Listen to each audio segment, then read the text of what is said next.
It's time to chug a peppermint mocha and blast Mariah Carey until your throat is sore from trying to hit those high notes because the holiday season is here.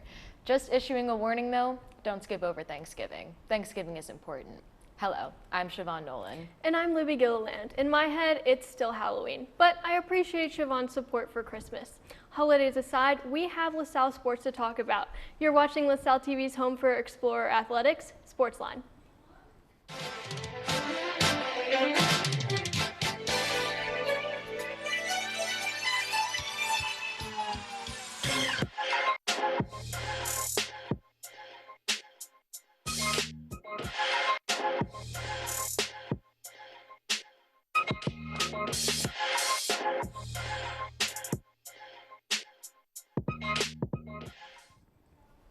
Welcome to SportsLine. It's getting cold out, but our Explorer teams are heating up. We have all of this week's recaps coming up. And later, my dreams are coming true because we have a live golf interview. Stay tuned to hear from freshman Ben Battye. But first, let's take a look at our SportsLine top 3.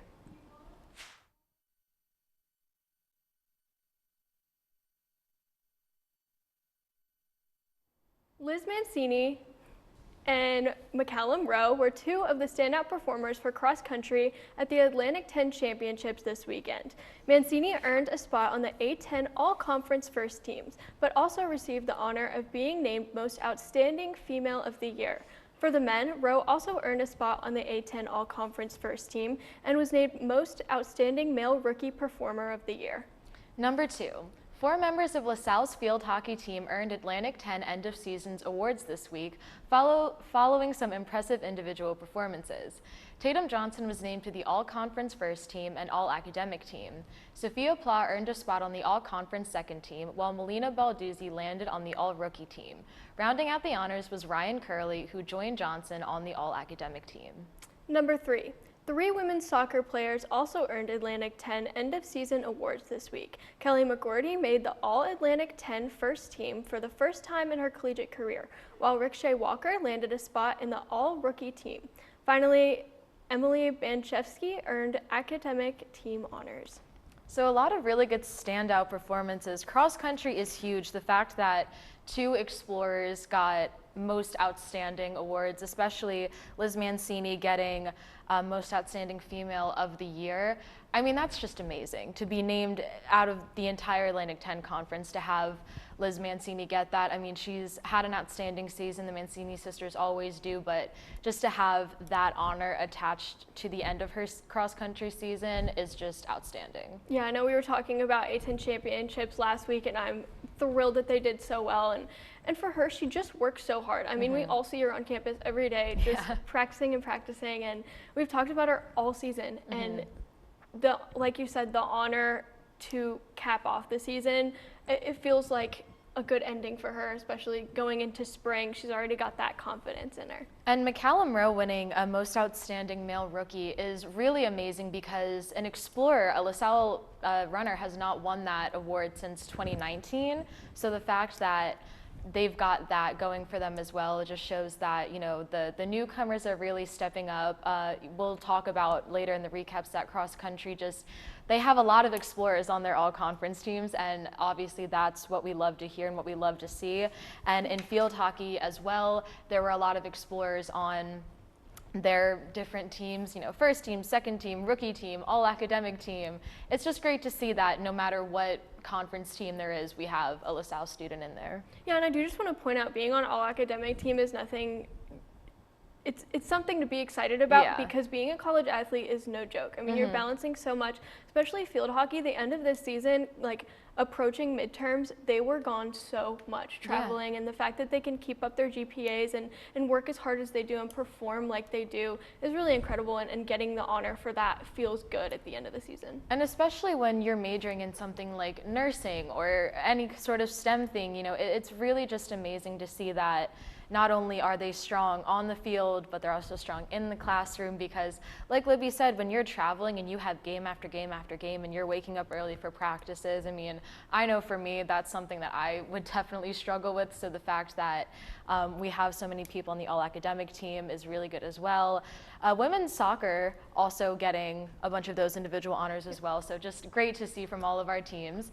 But that's it for the top three. Now let's see how our teams did in this week's recaps. Cross country headed to Virginia for the Atlantic 10 Championships, and it's safe to say that they cleaned up per usual. For the women's side, Liz Mancini took first place with a career best time of 16 minutes and 38.6 seconds, which marks the second fastest time in conference history and second fastest course time. Elle Mancini was close behind to finish in second, recording the third fastest time in A10 Championship history and third fastest time on the course. Christine Mancini finished in fourth place, earning a new career best time in the 5K of 16 minutes and 57 seconds. For the men, Ibrahim Kadir was the first explorer to cross the finish line, coming in third place overall. Then McCallum Rowe claimed fifth place and recorded a new personal best in the 8K with a time of 24 minutes and 9.7 seconds. Tianga Mbambo rounded out the explorers in the top 10, earning 8th place. Kadir, Rowe, and Mbambo all earned spots on the A10 All-Conference First Team. Rowing took on the head of the Schuylkill Regatta on Saturday, with both teams performing well. On the women's side, the freshman novice 8+ boat took gold, beating 15 other boats for the title. Head coach Kelsey Frank said, quote, "These women stepped up and committed to each other under immense pressure of racing, and it paid off," end quote. The women's club championship team also had an impressive performance, placing 14th out of 46 teams. On the men's side, the second varsity 8 team placed second, finishing above Temple and St. Joe's, while the freshman novice 4+ team ended the day in 5th. The varsity 8+ boat rounded out competition for the Explorers. They finished in 6th place, despite being short their 2 top members. Swimming and diving traveled to New Jersey to take on Seton Hall this weekend, where the women started off strong. Rosalia Marin Martinez earned her first individual victory of the year, winning the 100-yard backstroke. She then nabbed a second win on the day, getting first in the 200-yard backstroke. Carlotta Ungo also placed first in the 100 breaststroke. Gabby Herberter took first in the 200-yard butterfly, and then winning first in the 200-yard breaststroke. Tony Rafferty also finished first in the 100-yard freestyle. The women also won in the 200 medley and the 200-yard freestyle relay. Then Phoebe Shia took first in the women's 3-meter dive and earned a second first place in the 1-meter dive. On the men's side, Felix Jedbrett got his first win of the year in the 100-yard freestyle. Tarek Gusich then took first in the 200-yard backstroke. Zach Wolbert won in the 400-yard IM, and then topping off the wins was diver Sam Henninger, who placed first in both the 1- and 3-meter dives. Men's soccer had their last regular season game against Duquesne at McCarthy Stadium, and it was a thriller. LaSalle dominated in shots, taking 6 in the first half and 4 in just the first 15 minutes. However, the scoring didn't come until late in the game when Amari Cotterell fired the ball from the top of the box and gave LaSalle a 1-0 lead in the 80th minute. Shortly after, Duquesne earned a penalty kick, but the Explorers goalie, Flip Sabata, was able to save the ball and allowed the Explorers to finish on top. With this win, they qualify for the A10 playoffs. Field hockey rounded out their fall season facing St. Joe's and Fairfield. On Friday, the Explorers held off St. Joe's through the first quarter, but in the second, 2 goals from the Hawks put LaSalle behind. They were able to keep the game 2-0 through the third, but allowed 2 more goals in the fourth. Unable to manage any goals of their own, they fell 4-0. On Sunday, they faced their final game of the season against Fairfield. In the first half, they managed 6 shots on goal. Tatum Johnson got the Explorers on the board with a goal in the 40th minute. With 1 minute and 35 seconds remaining, Fairfield took a shot with a man-up advantage and sent the game into overtime. For 8 minutes, the extra time went back and forth, but in the 68th minute, the Stags were set up by a long ball down the sideline that turned into the game-winning goal for Fairfield. Men's golf completed their fall season at the City 6 Invitational last weekend in New Jersey. In his first appearance of this fall, Ben Battye led the Explorers by a landslide, ending the day 2 with 2 under and taking second overall. Nikita Romanov was second for the Explorers, coming in the clubhouse at 5 over. Kevin Lyden ended his season with a 78, and the Explorers rounded out scoring from the day with 2 rounds of 81 from Ryan Smiley and Matt LaFond. So obviously the first thing that we should talk about is men's soccer making A10 playoffs. That is huge considering that they've had a very kind of inconsistent season this season, but it's great to see that they were able to qualify because Amari Cotterell's just been having a great season, and so the fact that it was his goal that sent them into the playoffs is just really, really nice. It's his last season here, so great to hear. But men's golf, cleaning up the City 6 Invitational. I remember you said last week, Libby, that was one that they really enjoy competing in. So it's great to see that some guys got some really good results in that. Yeah, they took 7 people. So they had their 5 and then 2 individuals. And we're going to talk to Ben Battye later today, but it was his first appearance and he shot 2 under. That's an incredible thing to do. Coming in as a freshman, it's really tough to kind of meld well with a team, and being his first performance of the year, going out and proving himself, and I think that sets him up really well for next semester. But the seniors, they had a tough competition, which was hard for them to end the season like that, but really great for Ben, and I'm excited for the spring to see what those freshmen can really do, and hopefully it's a lesson for the seniors to kind of step up in the spring. Yeah, and the freshman golfers are just really doing great stuff this season, so love to see that. And then rowing, finishing above Temple and St. Joe's, so I think it's safe to say Philadelphia is blue. But no, it's great to see that rowing is continuing their streak, picking up where they left off last year. Obviously, they didn't end the season where they might have wanted to, but the fact that both the men's and the women's are medaling with their boats in all of these different regattas and races, it's just amazing to see that it wasn't just a one-off season for them. Yeah, absolutely. Great performances from all of the teams, all of the boats, and their coach, the women's coach, said it best. She said that they fought really hard and they worked well under pressure, and that's what you really need from a rowing team. I mean, they're performing great, and it's just, the second or third event of the season, so very excited for them, and hopefully they continue to do well throughout the season. And then cross country, cleaning up in A10s. We don't expect anything less from them. Swimming and diving also getting first place after first place after first place. So that's really amazing to see as well. So it's just great to see that all of our individual and team sports are just doing great things. And we're going to take a quick break, but when we come back, City 6 runner-up Ben Battye sits down with us to talk about the golf season.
Here you go.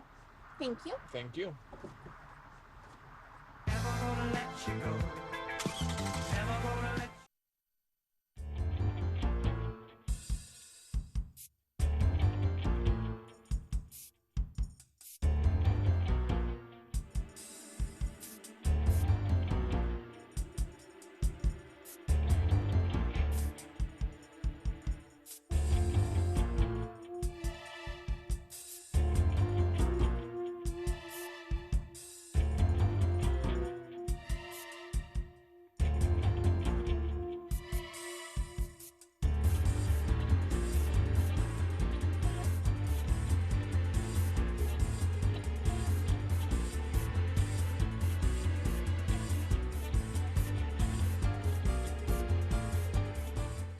Exposure to blue light can mess with your sleep and memory cycle, so make sure you limit your screen time at least 2 hours before you go to bed.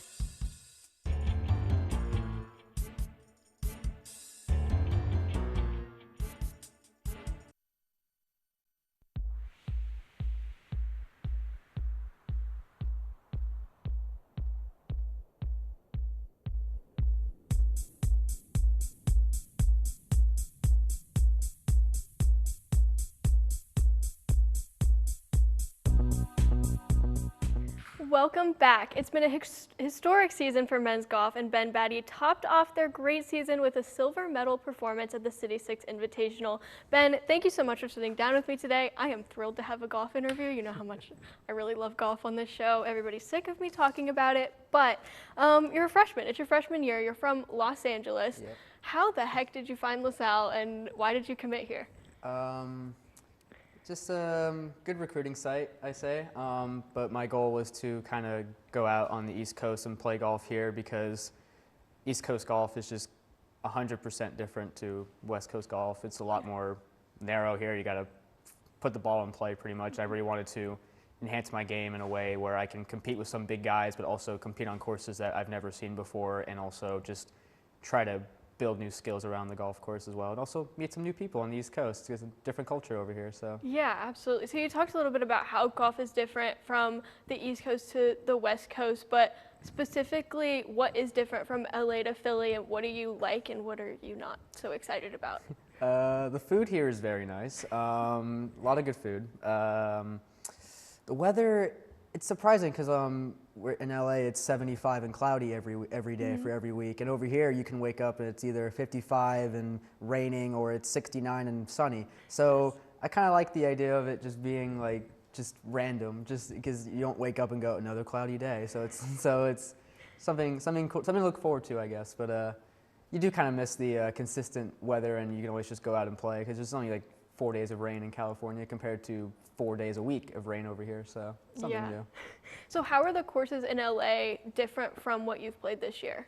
The courses in LA are mediocre at best. They're not very, they're owned by the city mostly, so it's not really like private courses or anything like that, so it's more just like trashed up courses. It's not a lot of nice tracks out in California or just LA, but over here a lot of the courses are private. A lot of them are just privately owned, so they take care of them. They host some private events and stuff like that. So the courses over here are just way more just pedicured, just way nicer. I had a joke with the golf team when I first showed up here on one of our home courses, that on the chipping green or the practice area, there's sand in the bunkers, and I was just geeking out. So I'm like, oh my gosh, there's sand. I don't have that here over in LA. It's so funny. So yeah, but it's just been really cool just to play these private courses and just have the access to them and just be able to practice at a really nice facility. Yeah, they are very nice. It's nice to have access to all the different places that you all get to play. You've played qualifiers all over the city. But overall, this team has been playing really well. There's a lot of freshmen, but also the seniors have been playing well. So what has the competition on this team been like this year? It's been amazing, especially coming out of high school where I was like just the dominant number one the entire high school career there. To come here and actually like fight for a spot, it's been different. It's been new, and I love the idea of Coach Scott says it well. Iron sharpens iron. It's like everyone on the team makes each other better, and the freshmen, including myself, Tony, Kevin, Armand, we've all come out swinging really out of the gates. Kevin with the record 61 in his debut, and with these low scores coming in and having Carson and Keita, the two senior captains, come in and kind of just give us like this example of like where to go and what we should do and how to get there. It's been really just iron sharpening iron, and just to have a team this close and for us to just practice and just make us better has been a really cool experience, especially for my first season here at LaSalle. Yeah, absolutely. So going through qualifiers, you're out there every week trying to fight for a spot, and you played your first event at City 6, but maybe not qualifying for a couple events. What is that like, and has it made you better? The qualifying, it hurt. I remember my first ever qualifier, I shot a 92, which was the worst and on the team at that point. But what that did was it gave me the mentality of, okay, now I got to go out there and I got to put in some work and I got to earn this playing spot, because you got to go out and earn your playing time. And for me to get an opportunity at City 6 to just compete, I just came into City 6 with the idea that just put down a good score for me, just put down a good score and prove to myself that I can compete with not only the guys at LaSalle but the guys around here, and allow me to just get comfortable here and just prove my worth pretty much. But it was hard to go through qualifiers and not get through, but then again, the players who qualified were the guys who were ready to play, so you take it with a grain of salt, but you're proud for them and wish them good luck, and then wait for your turn. Yeah, absolutely have a good attitude about it. So you played your first event at City 6, and you shot 2 under. Walk us through that round.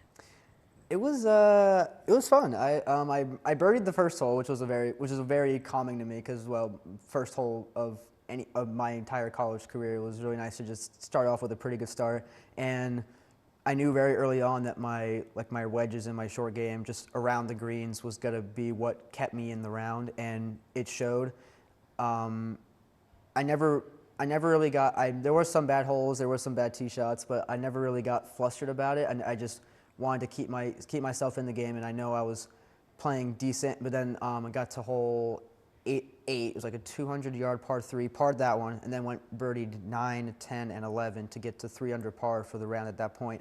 And I didn't know where I was on the leaderboard. I made sure that I never checked because I just did not want to know. And it was funny because Ryan, who was the guy in front of me, who's the other individual, was like, "You know where you're at?" And I'm like, "No, I don't. I don't want to find out until like the end." So, but kept it going and pretty much finished well. Unfortunately, I bogeyed 17, which was a pretty easy hole. And I was walking up 18, and Coach Scott was like, "So you know where you stand, right?" I'm like, "No, I don't." He's like, "You got to chip in to tie for the win." I'm like, "Oh, oops." Putting pressure on you. Yeah, didn't make the bogey on 17. Feel much better, but gave it a good run. Still made a 4 and shot 70. I legit thought the winner was gonna be like 65, 66. I did not think I was anywhere near the top. I just knew I was gonna be pretty close. So Yeah, so very exciting finish going into the spring. How are you feeling about the spring so far? Oh, the team is we got a little fatigued down the stretch, which Coach Scott has told us most of the guys we played like 5 or 6 events through that season. Meanwhile, me and Ryan played 1, but so we weren't really as fatigued. But you come in and we're ready for the spring. I think we're gonna get our energy back up, and we're gonna kill it. So yeah, absolutely. I'm excited to see it. We are going to take one last break, but when we come back, SportsLine crew Megan Cooney and Angelica Lazaro headed to Hoops Madness to give you the scoop on the upcoming basketball season.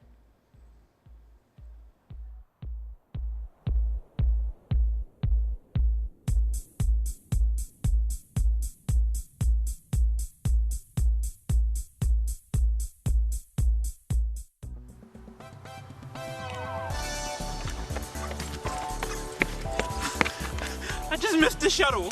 You never hit record! I never hit record. I just got an F on my exam. Is that you? Do you sit around bored all day? Do you want to watch television shows where you can look at the people and be like, I can be that. That's me. Well, you should check out Salle TV. That rhymes. We got entertainment news at Backstage Pass. We got regular news at LTV News. We got sports news at Sports Talk and SportsLine. And for those of you who really want some fun stuff, Q&A. Because down at Salle TV, we got a full buffet. Thanks, LaSalle TV. Thanks, LaSalle TV. Thanks, LaSalle TV. I still miss my shuttle. Extinction is forever. To save America's most iconic and imperiled species from extinction, we must fight for their future. Fight to save the natural lands that wildlife call home. Fight to limit pollution. Fight for smart development. Fight for their future. And fight for ours. For so goes nature, so goes us. What to expect when you're expecting a teenager. Today we're talking about how to wake up your teen, and this works literally every time.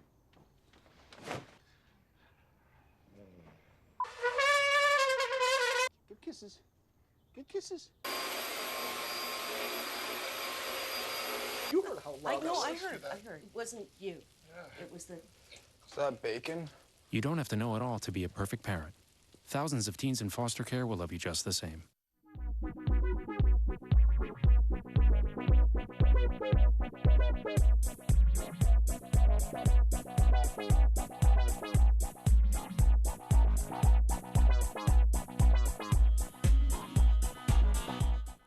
Welcome back. Our SportsLine crew headed over to Tom Gola Arena to check out Hoops Madness. Take a look.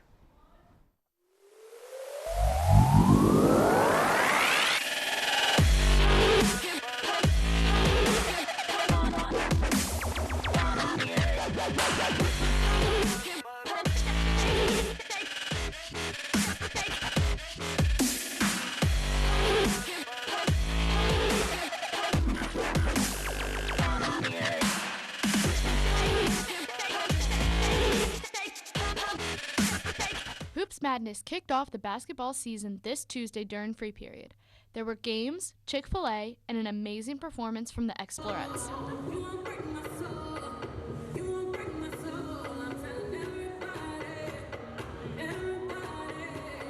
Both men and women teams looked fresh and ready for the upcoming season, with both teams opening on Monday. The men play Villanova at 6:30 and the women play Howard at 7. It should be an amazing time, so make sure you get to a game this season. And in the wise words of legend Fran Dunphy, go Explorers! Now we have our upcoming games that you can look forward to this upcoming week. Men's basketball kicks off their season on Monday, November 7th against Villanova. Women's basketball play that same day, but they will be down in DC to take on Howard. Men's soccer will play their first game of the Atlantic 10 playoffs against Duquesne on Saturday, November 5th. Then rowing will travel to New Jersey for the Princeton 3-mile chase on Sunday, November 6th. So very exciting that we have basketball coming up. Definitely should be a good matchup to see the men take on Villanova. So I'm excited to see how that plays out for them. Definitely a tough start to the year. But maybe they'll go out and surprise us. You know, I like to be the positive energy on this show, so I have all the hope in the world for them. Yeah, show us why getting you those electric scooters were worth it.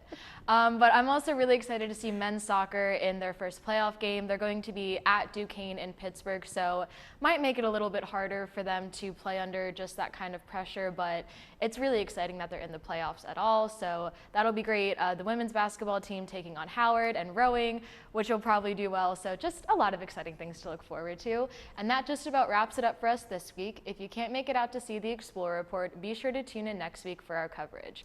Keep up with this weekend's other sporting events by visiting goexplorers.com. You can also check out the digital edition of the Collegian, which now features SportsLine content. Also check us out on Facebook at facebook.com/LaSalleTV and on Instagram at SportsLineLTV. We welcome you to send your thoughts and suggestions there. This week's poll is it too early to start playing Christmas music? Absolutely, Siobhan. I don't think it's ever too early, honestly. I just really like Christmas. But for our entire SportsLine team, I'm Siobhan Nolan. And I'm Libby Gilliland. Thanks for tuning in, and we'll see you at the game.